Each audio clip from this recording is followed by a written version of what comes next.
കൂട്ടുകാർക്കും ചുറ്റുപാത്രം കുക്കിംഗ് ബ്ലോഗിലേക്ക് സ്വാഗതം. ഇന്ന് നമ്മളൊരു വെജിറ്റേറിയൻ ആയിട്ടാണ് ഉണ്ടാക്കുന്നത്. ഇത് നിങ്ങൾക്ക് നോൺ വെജ് ആയിട്ടും ചെയ്യാം. അപ്പോൾ ഞാനിന്ന് കംപ്ലീറ്റ് ആയിട്ട് വെജിറ്റേറിയൻ ആയിട്ടുള്ളൊരു കട്ട്ലറ്റാണ് തയ്യാറാക്കാൻ പോകുന്നത്. അതും സോയ വെച്ചിട്ട് നല്ല ഹൈ ഫൈബറുള്ളൊരു കട്ട്ലറ്റാണത്. അപ്പോൾ ഇതിന് വേണ്ടിയിട്ട് ഞാൻ 2 കപ്പ് സോയയാണ് എടുത്തിരിക്കുന്നത്. ഇതുപോലെ സോയ ചങ്ക്സ് ഉണ്ടല്ലോ, അത് 2 കപ്പാണ് എടുത്തിരിക്കുന്നത്. അപ്പോൾ നിങ്ങൾ നോൺ വെജ് ആഡ് ചെയ്യുന്നുണ്ടെങ്കിൽ 1 കപ്പ് സോയയും 1 കപ്പ് ചിക്കൻ, ഉപ്പും മഞ്ഞൾപ്പൊടിയും വിനെഗറും, വളരെ കുറച്ച് വിനെഗറും മതി, ഒരു 1/2 ടീസ്പൂൺ വിനെഗറും ചേർത്ത് വേവിച്ചിട്ട് എല്ലില്ലാണ്ട് പൊടിച്ചെടുത്തതാണ് വേണ്ടത്. ഇപ്പോൾ ഹാഫായിട്ട് എടുക്കാം. ഇപ്പോൾ ഞാനിവിടെ സോയ തന്നെ ആയതുകൊണ്ട് 2 കപ്പ് സോയ എടുത്തിട്ടുണ്ട്. അപ്പോൾ നമുക്കിതിനെ ഒന്ന് കുതിർത്ത് കിട്ടണം. അതിന് വേണ്ടിയിട്ട് ഞാനിവിടെ വെള്ളം തിളപ്പിക്കാൻ വെച്ചിട്ടുണ്ടായിരുന്നു. വെള്ളം തിളച്ചിട്ടുണ്ട്. അപ്പോൾ തിളച്ച വെള്ളം ഇതിനകത്തേക്ക് ഒഴിച്ചു കൊടുക്കാം. ഇനി അത് അവിടെ ഇരുന്ന് കുതിർന്നോളും. അപ്പോൾ ഇതിനകത്തേക്ക് ഇനി വേണ്ട എന്തൊക്കെയാണെന്ന് വെച്ച് കഴിഞ്ഞാൽ 2 ഒനിയൻ വേണം. അപ്പോൾ ഞാൻ ഇതുപോലെ ഒരു വലുതും ഒരു ചെറുതുമാണ് എടുത്തിരിക്കുന്നത്. പിന്നെ കുറച്ച് വെളുത്തുള്ളി, ഒരു 3, 4, 5 അല്ലി മതി, വളരെ കുറച്ച്. ഇഞ്ചിയാണ് വെളുത്തുള്ളിനേക്കാളും കൂടുതൽ വേണ്ടത്. ഏകദേശം ഒരു 3/4 ടേബിൾ സ്പൂൺ, 1 ടേബിൾ സ്പൂൺ വരെ ഇഞ്ചി എടുത്തോളൂ. പിന്നെ എരിവനുസരിച്ച് പച്ചമുളക് എടുത്തോളൂ. ഞാനിവിടെ 5 പച്ചമുളക് എടുത്തിട്ട് 5 മുതൽ 8 വരെ പച്ചമുളക് വരെ എടുത്തോളൂ. പിന്നെ വേണമെന്നുണ്ടെങ്കിൽ ഇതിനകത്തേക്ക് കുറച്ച് കറിവേപ്പില ചെറുതായിട്ട് നുറുക്കി ചേർക്കാം.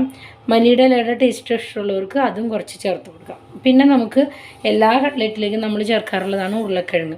അപ്പോൾ ഇവിടെ ഞാനൊരു 300 ഗ്രാം, 200 മുതൽ 300 ഗ്രാം വരെ ഈ ഒരളവിന് വേണം. അപ്പോൾ ഇത് ഞാൻ പുഴുങ്ങി വച്ചിട്ടുണ്ട്. പിന്നെ നമുക്ക് ഗ്രേറ്റ് ചെയ്തിട്ടെടുക്കണം. ഓക്കെ, അപ്പോൾ ഇതാണ് ബാക്കിയുള്ള സാധനങ്ങൾ. പിന്നെ കുറച്ച് പൊടികളും കൂടി വേണം, നമ്മുടെ സാധാരണ മുളക് പൊടി, മല്ലിപ്പൊടിയൊക്കെ തന്നെ. അപ്പോൾ ഇത് ഒന്ന് കുതിർന്ന് വരുമ്പോഴത്തേനും നമുക്ക് ഇതിനേക്കൊന്ന് കട്ട് ചെയ്തെടുക്കാം. അപ്പോൾ അത്രയും സമയം അത് ചൂടുവെള്ളത്തിൽ കിടന്നാൽ മതി കേട്ടോ. നമ്മുടെ സോയ ഒരു അരമണിക്കൂറിൽ കൂടുതലൊന്നും വെള്ളത്തിൽ ഇടണ്ട കേട്ടോ. ഞാനിപ്പോൾ ഒരു 20-25 മിനിറ്റ് ആയിട്ടുള്ളൂ. അത് കരിഞ്ഞ് പൊട്ടറ്റോനെ ഗ്രേറ്റ് ചെയ്തെടുത്ത അത്രേ സമയമായിട്ടുള്ളൂ. അതിനെ നന്നായിട്ട് പിഴിഞ്ഞ് ഒരു 2 ടൈംസ് വാഷ് ചെയ്ത് പിഴിഞ്ഞെടുക്കുക. അത് കഴിഞ്ഞിട്ട് നന്നായിട്ട് പിഴിഞ്ഞൊരു ഉണങ്ങിയ പാത്രത്തിലേക്ക് ഇടുക. അത് പെട്ടെന്ന് വെള്ളം അബ്സോർബ് ചെയ്യും. അപ്പോൾ നമ്മൾ പൊടിക്കുമ്പോൾ അത് കുറച്ച് കുഴഞ്ഞിരിക്കും. എന്നാലും മാക്സിമം വെള്ളം അതിൻ്റെ പിഴിഞ്ഞ് കളയുക. എന്നിട്ട് മിക്സിയുടെ ചെറിയ ജാറിലിട്ടിട്ട് വേണം ഇതിനെ പൊടിച്ചെടുക്കാനായിട്ട്. അപ്പോൾ നമ്മൾ കട്ട്ലറ്റ് ഉണ്ടാക്കാൻ അതിൻ്റെ ഒരു മിക്സ് ഉണ്ടാക്കി എടുക്കണമല്ലോ. അതിന് വേണ്ടിയിട്ട് കുറച്ച് ഓയിൽ അടുപ്പത്ത് വെച്ചിട്ടുണ്ട്. ചൂടായിട്ട് വരട്ടെ. ഞാൻ അതിനകത്തേക്ക് 1 ടീസ്പൂൺ പെരിഞ്ജീരകം ഇട്ട് കൊടുക്കുന്നുണ്ട്. നിർബന്ധമൊന്നുമില്ല, ഇട്ട് കഴിഞ്ഞാൽ നല്ല ഒരു സ്മെല്ലുണ്ടാവും. പ്രത്യേകിച്ച് ഇതിൻ്റെ കൂടെ ബീഫോ അല്ലെങ്കിൽ ചിക്കനോ ആണ് ചേർക്കണമെന്നുണ്ടെങ്കിൽ പെരിഞ്ജീരകം മസ്റ്റായിട്ട് ഇട്ട് കൊടുക്കാം. ഇനി ഇതിനകത്തേക്ക് നമ്മൾ അരിഞ്ഞു വച്ചിരിക്കുന്ന ഇഞ്ചി, വെളുത്തുള്ളി, സവോള, പച്ചമുളക്, കറിവേപ്പില, ഇത്ര സാധനങ്ങൾ ഞാൻ അതിലേക്ക് ചേർത്ത് കൊടുക്കുകയാണ്. നമ്മുടെ ഇഞ്ചി, പച്ചമുളക്, സവോളയിലേക്ക് ഞാൻ കുറച്ച് ഉപ്പ് ചേർത്ത് കൊടുത്തിട്ട് ഇതിനെ ഒന്ന് വഴറ്റിയെടുക്കാൻ പോവാണ്. ഒരുപാട് ഒരു ഡാർക്ക് കളറൊന്നും ആവണ്ട, എങ്കിലും നമ്മൾ സാധാരണ കട്ട്ലറ്റിനൊക്കെ എടുക്കണ പോലെ ഒരു പച്ച ചുവയൊക്കെ മാറണം. എന്നിട്ടൊരു ലൈറ്റ് ബ്രൗണിഷ് കളറിലേക്ക് ആവണ വരെ ഇതിനെ വഴറ്റിയെടുത്താൽ മതി. അപ്പോൾ ഇതൊന്നാവട്ടെ. ഒരു മീഡിയം ഫ്ലെയിമിൽ വെച്ചിട്ട് വേണം ചെയ്യാൻ കേട്ടോ. അപ്പോൾ നമ്മുടെ ഓണിയൻ, പച്ചമുളക്, ഇഞ്ചി, വെളുത്തുള്ളിയൊക്കെ വഴണ്ട് വന്നിട്ടുണ്ട്, കറിവേപ്പിലൊക്കെ. അപ്പോൾ അതിനകത്തേക്ക് നമുക്കിനി കുറച്ച് പൊടികൾ ചേർക്കണം. ആദ്യം തന്നെ ഒരു 1/2 ടീസ്പൂണ് മഞ്ഞൾപ്പൊടി, 1 ടീസ്പൂൺ നിറച്ച് കുരുമുളക് പൊടി, 1 ടീസ്പൂൺ നിറച്ച് ഗരം മസാലപ്പൊടി. ഈ ഗരം മസാലപ്പൊടിക്ക് പകരം വേണമെങ്കിൽ പെരിഞ്ജീരകത്തിൻ്റെ പൊടിയും ചേർക്കാം. അപ്പോൾ നമ്മൾ ആദ്യം പെരിഞ്ജീരകം ഇട്ടേക്കുന്നതുകൊണ്ടാണ് ഞാൻ ഗരം മസാലപ്പൊടി തന്നെ ചേർത്തത്. ഇനിയും ഒരു 1 മുതൽ 1.5 ടീസ്പൂൺ വരെ മുളക് പൊടി, ഇത്രയും ചേർത്തിട്ട് ഇതിനെ ഒന്ന് മിക്സ് ചെയ്യാം. തീ ലോ ഫ്ലെയിമിൽ വെച്ചിട്ട് വേണം കേട്ടോ ചെയ്യാനായിട്ട്.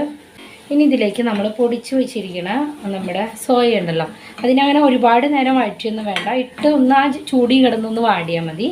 എന്നിട്ട് ഈ സോയേനെ അങ്ങോട്ട് ചേർത്ത് കൊടുക്കാം.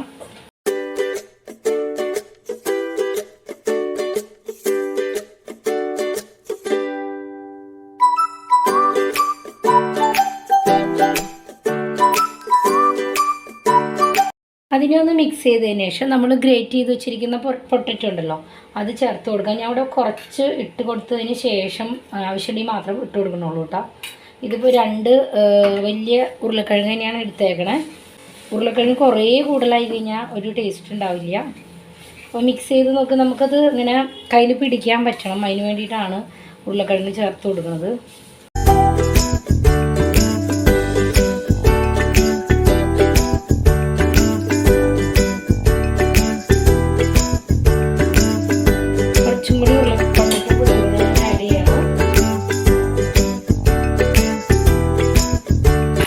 അതിനകത്തേക്ക് ആവശ്യത്തിന് ഉപ്പും കൂടി ചേർത്തിട്ട് നന്നായിട്ട് മിക്സ് ചെയ്യുക. എന്നിട്ട് തീ ഓഫ് ചെയ്യുക. നമ്മുടെ കട്ട്ലറ്റിൻ്റെ കൂട്ട് റെഡി ആയിട്ടുണ്ട്. അതൊന്ന് ചൂടാറണം. നമുക്ക് എടുക്കാൻ പാകത്തിനുള്ള ചൂടിൽ വേണം. അപ്പോൾ ഒന്നും കൂടി അത് കട്ടയായിട്ട് വരും കേട്ടോ. ഇതുപോലെ ഇങ്ങനെ ഇളക്കുമ്പോൾ നമ്മൾ ഇങ്ങനെ വരണം. അല്ലെങ്കിൽ നമുക്ക് കട്ട്ലറ്റ് പിടിക്കാൻ കിട്ടില്ല. ഇനി നമുക്ക് ഇതിനെ മുക്കാൻ വേണ്ടിയിട്ട് നോൺ വെജ് കഴിക്കുന്നവരാണെങ്കിൽ മുട്ട അടിച്ചെടുത്താൽ മതി. പക്ഷെ മുട്ടയുടെ മഞ്ഞ ചേർക്കരുത്, വൈറ്റ് മാത്രം എടുത്തിട്ട് അടിച്ചെടുക്കണം. അപ്പോൾ ഒരു 2-3 മുട്ടയുടെ വൈറ്റ് വേണ്ടി വരും. മഞ്ഞ എടുത്താൽ ഭയങ്കര സ്മെല്ലായിരിക്കും കേട്ടോ. നിങ്ങൾക്ക് കുഴപ്പമില്ലെന്നുണ്ടെങ്കിൽ മഞ്ഞപ്പൊടി ചേർക്കാം. അതല്ല വെജിറ്റേറിയൻകാർക്കാണ് ചെയ്യണമെന്നുണ്ടെങ്കിൽ ഞാൻ ബ്രെഡ് റോൾ ചെയ്തപ്പോൾ കാണിച്ചായിരുന്നു മൈദപ്പൊടിയും കോൺഫ്ലോറും. അതേ അളവിൽ തന്നെ ഒരു 2 ടേബിൾ സ്പൂൺ മൈദപ്പൊടിയാണ് എടുക്കണമെങ്കിൽ 1/2 ടേബിൾ സ്പൂൺ കോൺഫ്ലോർ ചേർത്തിട്ട് വെള്ളത്തിലൊന്ന് കലക്കുക. കുറച്ച് ലൈറ്റായിട്ട് വേണം കലക്കാൻ. ഇത് നമ്മൾ നന്നായിട്ട് ഡിപ്പ് ചെയ്തിട്ടാണ് റൊട്ടിയുടെ പൊടിയിൽ മുക്കിയിടുന്നത്. പിന്നെ വേണ്ടത് റൊട്ടിപ്പൊടിയാണ്. അപ്പോൾ അതൊക്കെ ഒന്ന് റെഡിയാക്കുമ്പോഴത്തേനും ഇതവിടെ നിന്ന് ചൂടാറട്ടെ. അപ്പോൾ ഇതാ നമ്മുടെ കട്ട്ലറ്റിന് വേണ്ടിയിട്ട് ഞാൻ മൈദപ്പൊടി കലക്കി വെച്ചിട്ടുണ്ട്. ഇതുപോലെ ഇങ്ങനെ നല്ല കുറച്ച് ലൂസായിട്ട് വേണം കേട്ടോ ഇത് കലക്കിയെടുക്കാനായിട്ട്. ഒരുപാട് കട്ട് ചെയ്ത് കഴിഞ്ഞാൽ അതുമ്പോൾ ഭയങ്കരമായിട്ട് കോട്ടിങ് ആയിട്ട് വരും. അപ്പോൾ ഒരുവിധം നല്ല ഇതുപോലെ ലൂസായിട്ട് വേണം. ഇത്തിരി വലിയ പാത്രത്തിൽ വേണം കലക്കാൻ. നമുക്കിതിങ്ങനെ ഡിപ്പ് ചെയ്തിട്ട് വേണം എടുക്കാനായിട്ട്. ബ്രെഡ് പൊടിച്ചത് എടുത്ത് വെച്ചിട്ടുണ്ട്. നമ്മുടെ കട്ട്ലറ്റിൻ്റെ മിക്സ് എല്ലാം കട്ട്ലറ്റിൻ്റെ ഷേപ്പിലാക്കി മാറ്റിയിട്ടുണ്ട്. വേണമെങ്കിൽ ഇത് റോള് പോലെ ആക്കി എടുക്കാം, വട്ടത്തിലാക്കാം, ഏത് ഷേപ്പിൽ വേണമെങ്കിൽ ആക്കി എടുക്കാം.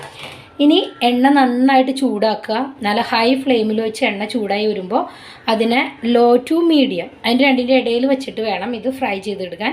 അപ്പോൾ ഓരോ കട്ട്ലറ്റും ഈ മൈദയുടെ സ്ലറിയിൽ മുക്കിയിട്ട് ബ്രെഡിൻ്റെ ക്രംസിൽ പൊതിഞ്ഞ് നമുക്ക് ലോ ടു മീഡിയം, ഒരുപാട് ലോയിലേക്ക് പോകരുത്. അപ്പോൾ എണ്ണ അതിനകത്തേക്ക് വല്ലാണ്ട് അബ്സോർബ് ചെയ്യും. അതിനെ 2 പുറം പൊരിച്ചിടുക. പെട്ടെന്ന് ഫ്രൈ ചെയ്യൽ പെട്ടെന്നാകും. ഈ ഒരു പ്രൊസീജിയർ വരെയാണ് കുറച്ച് സമയം എടുക്കുള്ളൂ. അപ്പോൾ ഞാനവിടെ എണ്ണ ചൂടാക്കാൻ വെച്ചിട്ടുണ്ട്. നമുക്ക് ഫ്രൈ ചെയ്തെടുക്കാം.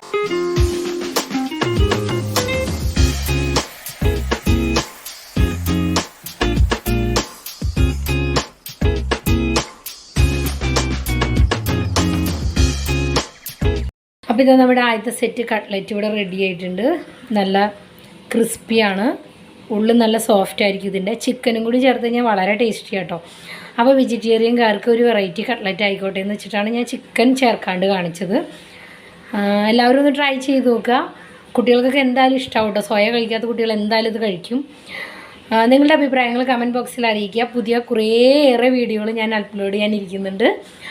അപ്പോൾ എല്ലാവർക്കും ഒരു നല്ല ദിനം. നന്ദി, നമസ്കാരം. ഒരു ചെറിയ ടിപ്പും കൂടി ഉണ്ട്. കട്ട്ലറ്റ് ഉണ്ടാക്കുമ്പോൾ ശ്രദ്ധിക്കേണ്ട കാര്യം, ഏത് കട്ട്ലറ്റ് ആയാലും നമ്മൾ എണ്ണയിലേക്ക് ഇട്ട് അപ്പം തന്നെ അതിനെ മറക്കരുത്. കാരണം അത് പൊടിയാന്ന് പറഞ്ഞു കഴിഞ്ഞാൽ കംപ്ലീറ്റ് അങ്ങോട്ട് എണ്ണയിലേക്ക് അങ്ങോട്ട് മൊത്തം പൊടിയായിട്ട് വീഴും കേട്ടോ. പിന്നെ നമുക്ക് ആ എണ്ണ യൂസ് ചെയ്യാൻ പറ്റില്ല, കംപ്ലീറ്റ് ആയിട്ട് വേസ്റ്റ് ആയി പോകും. അപ്പോൾ അതുകൊണ്ട് നല്ല ഫുൾ ഫ്ലെയിമിലിട്ട് എണ്ണ ചൂടാക്കിയിട്ട് ലോ ഫ്ലെയിമിലേക്ക് മാറ്റിയിട്ട് വേണം ഇട്ട് കൊടുക്കാൻ. എന്നിട്ട് ഒരു ഭാഗം മൊരിഞ്ഞതിന് ശേഷം വേണം മറച്ചിട്ട് കൊടുക്കാൻ. അപ്പോൾ പെട്ടെന്ന് ആക്കി എടുക്കാൻ പറ്റും. അപ്പോൾ അതൊന്ന് ഓർത്തോളണേ.